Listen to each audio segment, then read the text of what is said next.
नमस्कार, मैं हूं नीलू। तो अमेरिका से खबर आई, ट्रंप की बड़ी जीत की खबर। कमला हैरिस बहुत पीछे रह गई। ट्रंप अब राष्ट्रपति बनने वाले हैं अमेरिका की, ये हम कह सकते हैं। और अब उनकी नीतियों को लेकर भी चर्चा हो रही है। ग्लोबली इसका किस तरीके का इंपैक्ट पड़ने वाला है, क्योंकि देखिए अमेरिका में जो राष्ट्रपति बनता है, जो पार्टी सत्ता में आती है, वो बहुत ज्यादा असर ग्लोबली करती है। किस तरह के हालात अब बनते दिखाई देंगे, पॉलिसीज का कितना असर पड़ेगा, जो नजरिया होगा ट्रंप सरकार का वो किस तरीके का होगा। और खास तौर पर हम बात करेंगे मिडिल ईस्ट की, जहां पर युद्ध जैसे हालात हैं। क्या ट्रंप के आने के बाद ये युद्ध खत्म हो जाएगा या फिर यहां से ये युद्ध आगे बढ़ेगा? बातचीत करने के लिए मयंक मेरे साथ है। मयंक, खास तौर पर मिडिल ईस्ट पर सबकी नजर है, क्योंकि अमेरिका में राष्ट्रपति चुनाव का एक बड़ा मुद्दा था ये। और इस बड़े मुद्दे को लेकर कह रहे थे कि जो अरब के लोग हैं वो भी कहीं ना कहीं जो अब तक बाइडेन के साथ हुआ करते थे, वो इस मुद्दे पर उनसे अलग थलग पड़ गए, जिसका फायदा ट्रंप को पहुंचा। इसलिए सवाल उठ रहे हैं कि जो मिडिल ईस्ट में युद्ध के हालात हैं उसे लेकर अब क्या होगा? ये आपने असल में मुझसे बड़ा गंभीर सवाल पूछ लिया है, जिसको लेके अब पूरी दुनिया जो है वो ये आकलन में जुट गई है कि ट्रंप की जीत के मायने क्या। इजराइल और ईरान के बीच क्या युद्ध होगा अब या शांति होगी? ये एक ऐसा सवाल है जो पूरी दुनिया के मन में है इस समय। पूरा मिडिल ईस्ट, पूरा ईरान, पूरा इजराइल अब सब इसी पे नजरें जमाए बैठा है कि ट्रंप का अगला कदम क्या। देखिए, इसके जवाब को समझने के लिए हम पहले कुछ बयानों का जिक्र करते हैं ट्रंप के, जो उन्होंने पिछले कुछ महीनों में चुनाव प्रचार के दौरान दिए। देखिए, एक बड़ा इंटरेस्टिंग बयान है उनका। ट्रंप ने कहा, मैं लंबे समय से तीसरे विश्व युद्ध के बारे में बात कर रहा हूं। मैं भविष्यवाणियां नहीं करना चाहता, क्योंकि भविष्यवाणियां हमेशा सच होती है। उन्होंने ये भी कहा था कि दुनिया तबाही की तरफ बढ़ रही है। ये एक उनका बयान था जिसका काफी जिक्र हुआ था कि वर्ल्ड वॉर की तरफ दुनिया जा रही है। उसके बाद इन्होंने एक बात और कही थी ट्रंप ने कि जब वो अमेरिकी राष्ट्रपति थे तो मध्य पूर्व में कोई युद्ध नहीं था और ईरान पूरी तरह से नियंत्रण में था।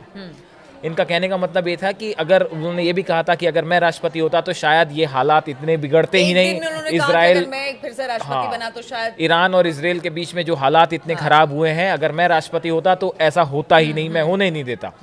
उसके बाद होने नहीं देता, और अगर हो जाऊंगा तो एक दिन में युद्ध खत्म भी कर दूंगा। हाँ, ये भी बयान है कि मैं एक दिन में जो है इस युद्ध को रोक दूंगा। एक तीसरा इंटरेस्टिंग बयान जिसको लेके ईरान में बहुत चर्चा थी इसकी, कि पहले ईरानी परमाणु जो ठिकाने हैं उन पर हमला करना चाहिए और बाकी की चिंता बाद में करनी चाहिए। बीच में एक इस तरह का बयान भी आया था उनकी तरफ से, जो भी कथा की चर्चा का मुद्दा बना।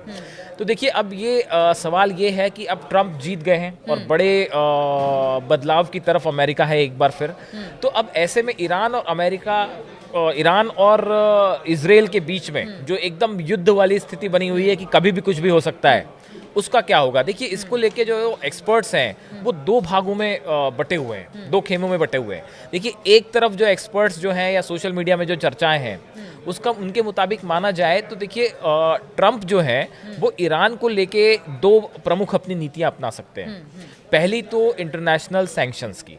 देखिए, क्या है कि कभी भी कोई राष्ट्रपति जब नया राष्ट्रपति बनता है तो अब उनके लिए ट्रंप भी ये नहीं चाहेंगे कि वो राष्ट्रपति भवन में जाएं फिर से और उसके बाद जो है ईरान के साथ एक बड़ा युद्ध हो जाए। ये बिल्कुल नहीं चाहेंगे वो। तो कोशिश हो सकता है, ऐसा एक्सपर्ट्स मानते हैं कि ट्रंप का भी जो पहला फोकस होगा वो यही होगा कि मिडिल ईस्ट में जो तनाव है इसको कम किया जाए। ये बात जरूर है कि नेतन्याहू शायद ज्यादा खुश होंगे ट्रंप की जीत से कमला हैरिस के मुकाबले, क्योंकि वो खुल के जो है नेतन्याहू का समर्थन करते हैं।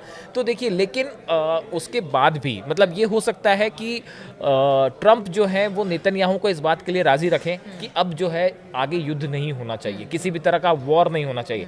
लेकिन जो इजराइल की नीतियां हैं उसको भी फोर्सिबली लागू करने में ट्रंप एक अहम भूमिका निभा सकते हैं। और ये दो तरह कैसे हो सकता है? पहला जो सबसे बड़ा थ्रेट एक मानता है अमेरिका या इजराइल, वो है ईरान का परमाणु कार्यक्रम। बिल्कुल। देखिए, जब पिछली बार ट्रंप राष्ट्रपति थे तो उस समय ईरान के न्यूक्लियर प्रोग्राम को लेके काफ़ी सारे सैंक्शंस और समझौतों की तरफ भी वो आगे बढ़ गए थे। तो एक स्थिति ऐसी पहुंच गई थी कि एक समझौता बड़ा जो है वो लंबे समय तक के लिए रहेगा, लेकिन वो बाद में ऐसा हो नहीं पाया। तो एक बार फिर से ये कोशिश हो सकती है कि जो ईरान की न्यूक्लियर प्रोग्राम है उसको रोकने की कोशिश ट्रंप कर सकते हैं। दूसरी तरफ से इकोनॉमिक सैंक्शंस, अगर ऐसा लगता है कि भाई ईरान को जो है किसी भी तरह से इजराइल पे हमला करने से रोकना है।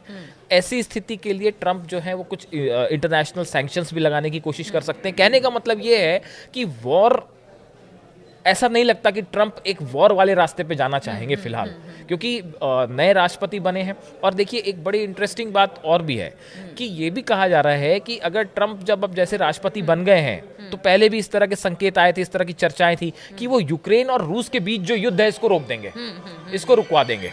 तो ऐसी हालत में अगर रूस और यूक्रेन का युद्ध रुक जाता है और इसमें ट्रंप की अहम भूमिका होती है। बिल्कुल, इसी को लेकर देखिए एक स्टेटमेंट मैं देख रही थी कि गजा की तबाही के बीच, इजराइल और बढ़ती महंगाई के बीच 2.5 साल से यूक्रेन को मिलने वाली आर्थिक और सैन्य मदद पर भी सवाल उठने लगे अमेरिका के अंदर से ही। बाइडेन प्रशासन की इस नाकामी से अरब और मुस्लिम अमेरिकियों के साथ साथ अमेरिका में एक बड़ा खासा वर्ग नाराज है। इसलिए डोनाल्ड ट्रंप ने जनता की इस नाराजगी का फायदा उठाया, अपने रैलियों में यूक्रेन को दी जाने वाली अमेरिकी सहायता को अवैध करार दिया। ये बड़ी बात है कि देखिए वो अमेरिका और अमेरिकन फर्स्ट का नारा हमेशा देते हैं। उनका कहना है कि पहले अमेरिका, आज भी जो आप कह रहे हो, आज भी अभी उन्होंने जो पहला स्पीच दी है उसमें यही कहा कि अमेरिका को फिर से हम महान बनाएंगे। यही चीज है, उन्होंने कहा है कि शायद जो आगे आने वाला 4 साल है वो अमेरिका के लिए बेहद महत्वपूर्ण है और यहां से अमेरिका जो है वो आगे बढ़ता दिखाई देगा।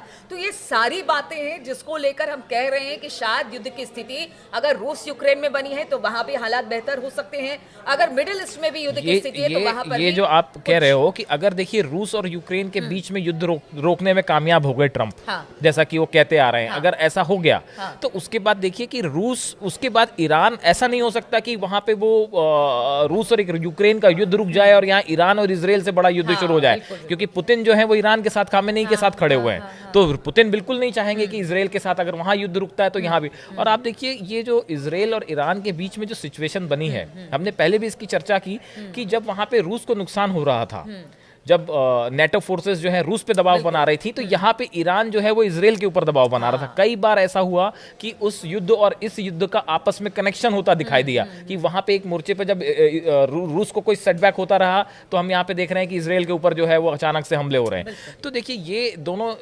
सिचुएशन जो रूस और यूक्रेन और इजराइल और ईरान की है, तो इसको लेके ट्रंप अभी फौरी तौर पे कई सारे एक्सपर्ट्स ये कह रहे हैं कि देखिए ये अभी एक बड़ा बदलाव है अमेरिका में।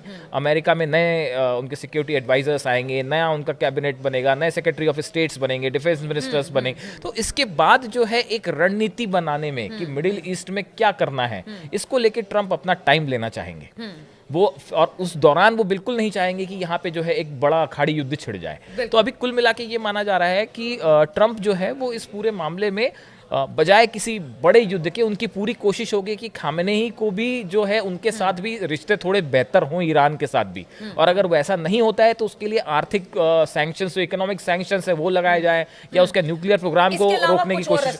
हाँ, वॉर के रास्ते पे अभी एकदम से जाते फिलहाल तो ऐसा लगता है कि नहीं लग रहे हैं।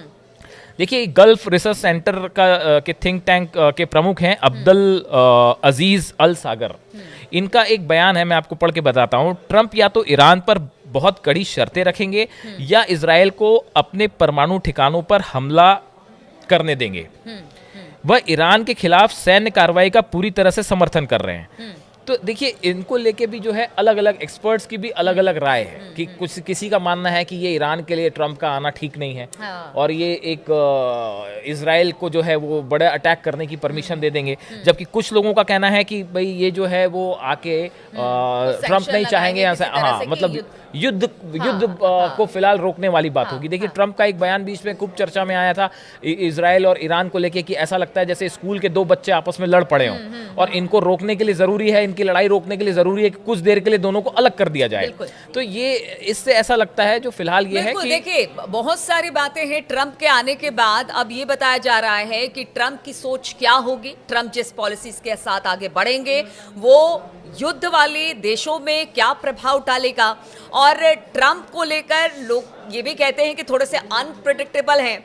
अब देखना होगा ट्रंप की नीतियों के साथ जो पूरा विश्व है वो किस तरह से आगे बढ़ता है। जो कि हम बात कर रहे हैं मिडिल ईस्ट की, रूस यूक्रेन युद्ध की, उन युद्धों का क्या होता है, इस पर लगातार हमारी नजर बनी रहेगी। आप बने रहिए हमारे साथ।